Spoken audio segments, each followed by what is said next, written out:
Você está no canal Espiritualidade e Boas Histórias. Para você que está aí nos prestigiando, fica aqui o nosso agradecimento. Para você que está chegando agora, deixe o seu like, inscreva-se no nosso canal. Né?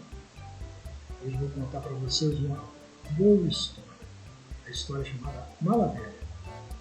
Bom, havia no bairro uma casa onde vivia um velho.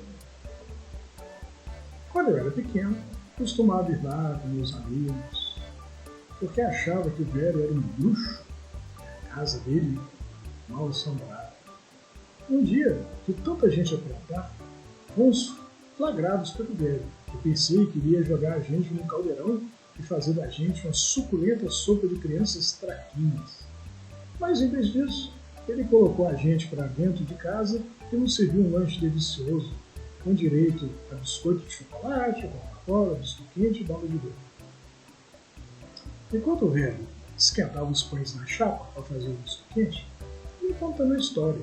E toda vez que a gente ia na casa dele, tinha lanche e história nova. Dono de uma rica imaginação, tudo era motivo para o velho criar uma boa história.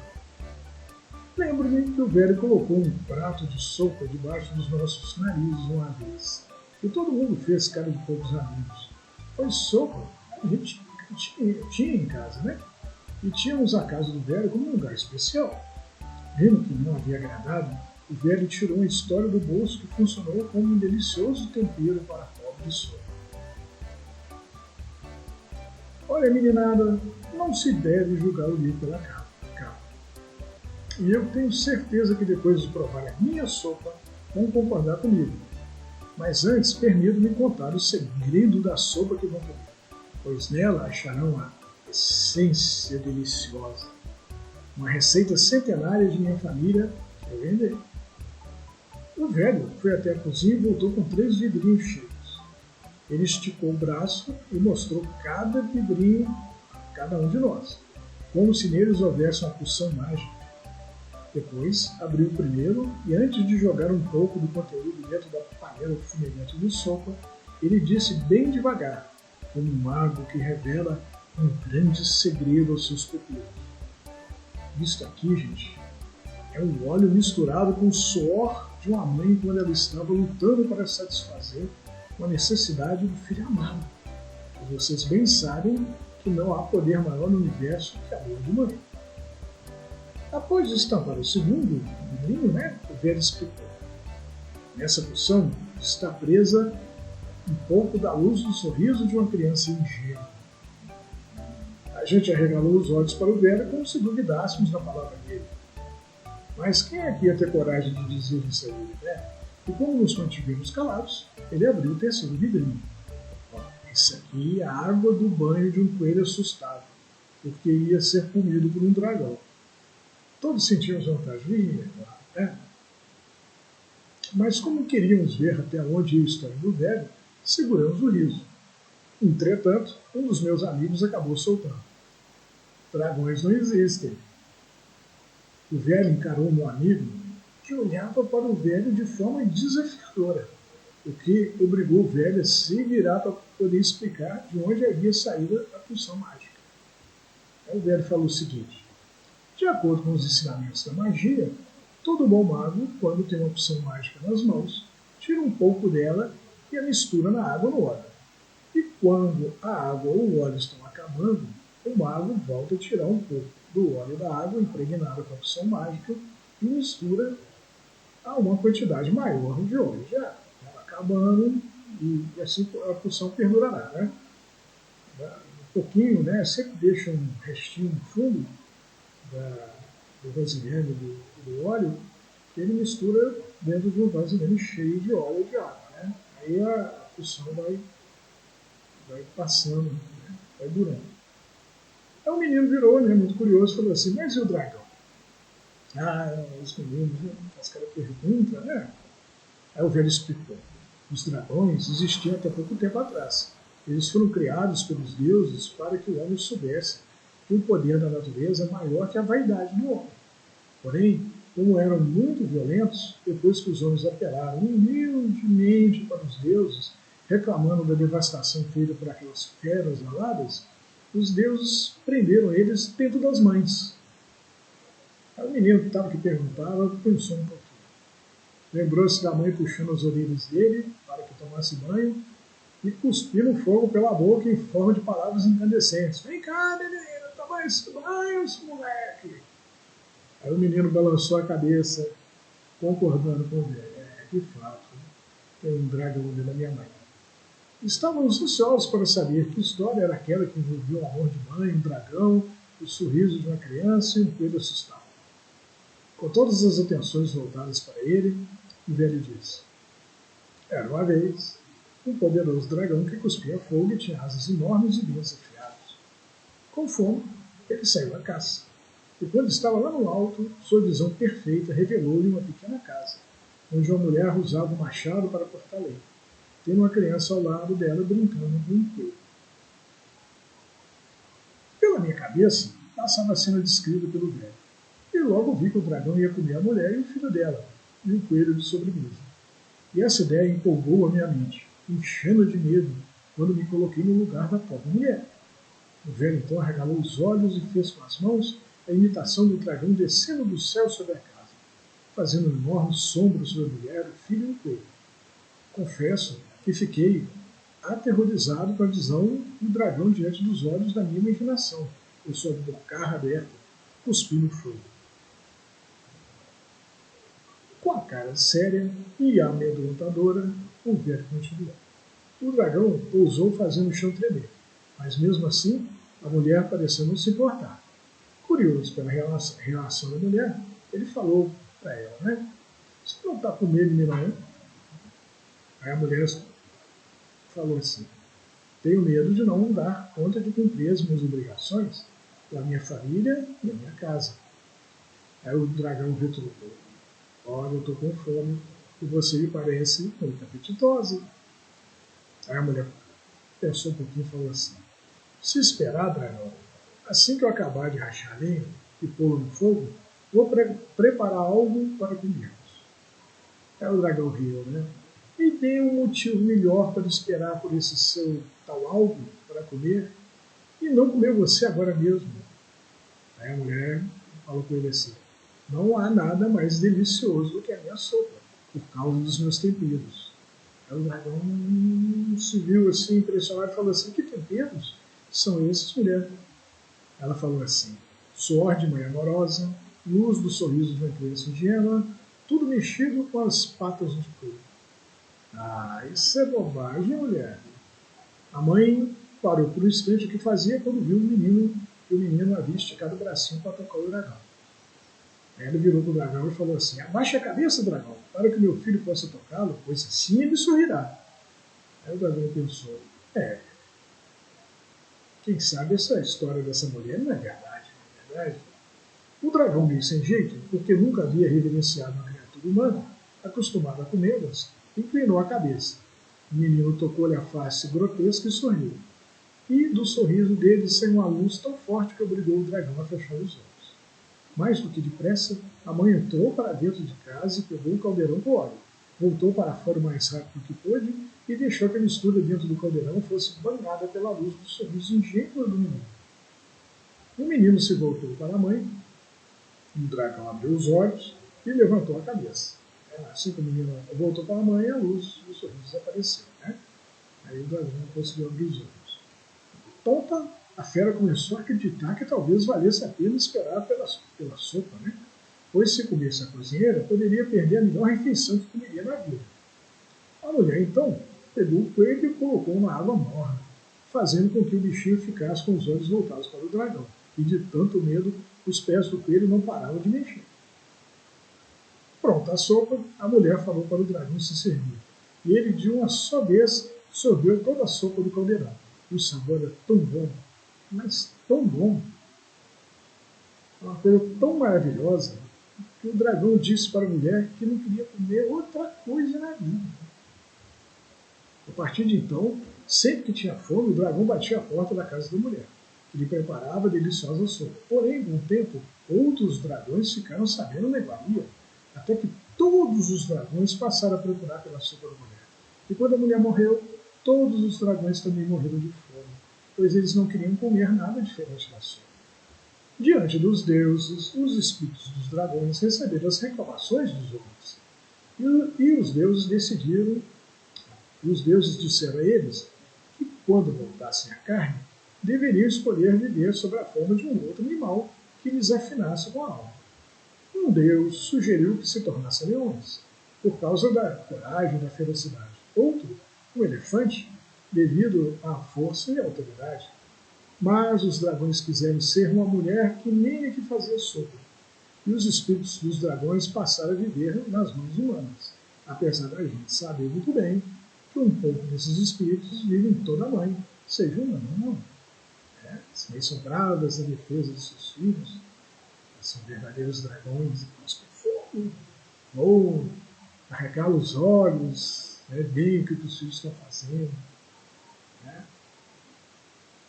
As mães costumam comparar as mães com anjos. Né? Mas o autor dessa história aqui compara elas com poderosos dragões. E satisfeitos com a explicação do velho, partimos para a sopa, crente que sentiríamos o sabor que conquistou a alma dos dragões. Mas mesmo que não sentíssemos, é claro que não diríamos isso um para o outro, pois estaríamos assim confessando a nossa falta de fé na magia. E como todos sabíamos que nossas mães guardavam um dragão dentro de si, que aparecia de vez em quando, principalmente nas horas que estávamos aprontando, a história era absolutamente verídica aos nossos olhos. Então, se não sentíssemos o delicioso gosto da sopa, era porque nosso paladar estava mentindo, estava nos enganando. Né? Engraçado que quando a gente saía da casa do velho, depois da bagunça que fazíamos, costumava ser fim de tarde. Sabe como? Quando as luzes começam a acender, eu tinha a impressão que a casa do velho estava mais iluminada que as outras. O tempo foi passando, eu cresci, aqueles dias de ouvir histórias da boca de um velho e comer gostosos lanches ficaram para trás. Hoje, vivo a realidade do mágico mundo digital. Celular no bolso, que não para de tocar, notebook sempre aberto e eu lá na rede procurando alguma informação sempre vital. Gente me procurando pelo WhatsApp o dia todo, faço parte de nem sei quantos grupos do Facebook e tenho milhares de imagens no Instagram. E pelo menos 1 zilhão de mensagens na minha caixa de correio eletrônico. Formei em engenharia e meu sonho é mudar o mundo com alguma ideia genial e ficar rico. Talvez desenvolver um aplicativo novo capaz de me tirar da vida normal que levo e me levar para o luxo e proporcionar passeios ricos e o calor dos braços e abraços das belas mulheres. Enquanto imagino a maneira de sair da mesmice, o mundo gira e cada vez que gira mostra uma de suas facetas. É a faceta da prosperidade chinesa, da miséria dos países africanos, da tragédia dos desastres naturais e dos não naturais, assim como a guerra, dos jovens que querem um mundo sem fronteiras e onde tudo é permitido, e dos que desejam moralizar geral e colocar todo mundo de volta para dentro do armário. O certo é que a intolerância não para de aumentar, que os relacionamentos andam por um fio, que a paciência está se tornando um produto raro de se encontrar no mercado da vida, e que o mundo virtual se tornou uma fuga para a loucura que se tornou um mundo real. E aí investi nele e pretendia me dar dele. Como quem quer vencer nos dias de hoje tem que se manter antenado nas oportunidades, uma oportunidade inesperada me levou a trabalhar com o governo na área de satélites. O governo havia colocado em órbita um satélite que monitorava o aparecimento de fontes de energia. A ideia por trás do projeto era descobrir novas fontes para um planeta que a cada dia consome mais energia. Na verdade, eles queriam a energia nova, menos poluente, mais poderosa do que as que já temos, assim como a eletricidade, a termal, a eólica. Né? Um equipamento novo que media radiações sutis foi instalado no satélite. E eu analisava as informações obtidas pelo tal equipamento quando minha atenção foi chamada para uma série de pequenas emanações. Verificando os pontos, verificando que pontos eram aqueles, abri um mapa eletrônico cheio de pequenas luzes, que vi que se tratava de pontos de reunião de pessoas, assim como igrejas, festas e shows. Uma ideia louca então me passou pela cabeça. Deixei o resto dos dados colhidos pelo satélite para serem analisados mais tarde, peguei um avião e fui para casa. Olhando para o tablet que eu carregava na mão, vi que toda a minha vizinhança estava escura, segundo a análise do satélite. a não ser por um ponto luminoso, a casa do velho. Procurei saber o que havia sido feito do velho e fiquei sabendo que ele havia morrido. Mas como o inventário dele ainda não havia terminado, a casa estava fechada até que a partilha dos bens fosse feita para os herdeiros. Consegui que o inventariante me levasse até a casa, e fuçando aqui e ali, achou a mala velha, que abri sem grande dificuldade. Dentro estavam vários cadernos cheios de histórias, e entre elas encontrei a história do dragão, e confesso que não deu para segurar e abri um sorriso gigante. O inventariante não se importou em me dar a mala velha e os escritos. Corri com todo o material até um amigo da televisão que se prontificou a pensar um programa em que houvesse um velho contador de histórias, algo voltado para a família. Tempos depois, o programa estreou. O cenário era semelhante à casa do velho, e o ator que fazia o velho era igualzinho ao velho. E quando ele começou a contar a história do dragão, confesso que me arrepiei todo. E meu espírito foi levado para aqueles dias de infância feliz, ingênua, despreocupados de ter que ganhar dinheiro e ser melhor do que o fulano ou ciclano. Após 6 meses de programa, peguei um mapa eletrônico feito pelo satélite e sorri ao ver o resultado. Era dia de apresentar ao pessoal que financiava o projeto os resultados que havíamos obtidos. O que você tem para nós? O cara que representava os demais investidores me perguntou isso num tom nada animador. Mas eu estava preparado para ele. Aquele seria o dia em que eu ia levar o dragão na conversa com a sopa à base de suor de mãe, pé de coelho e sorriso de criança. Fiz aparecer na tela, o mapa de quando havia começado os meus experimentos. E tirando a casa do velho, tudo ao redor estava no breu. Depois mostrei o mapa feito 6 meses após o primeiro, e ele estava todo iluminado. Vi nos olhos daqueles que estavam sentados em volta da mesa que eles ficaram impressionados. Isso aqui, gente, é energia limpa e inesgotável. Pelo menos enquanto o homem estiver existindo no planeta, pois ela vem da mente, estimulada pelas histórias contadas num programa de televisão que tem reunido as famílias, fazendo com que seus membros sonhem juntos. E essa energia pode ser armazenada, me perguntou o moço lá. É claro que sim. Isso é até comum. Tem gente sem energia que vai ao culto rezar, porque lá achará um ambiente carregado da energia que lhe falta. Os objetos sagrados, que fazem parte da ritualística de toda religião, por exemplo, são verdadeiros acumuladores de energia.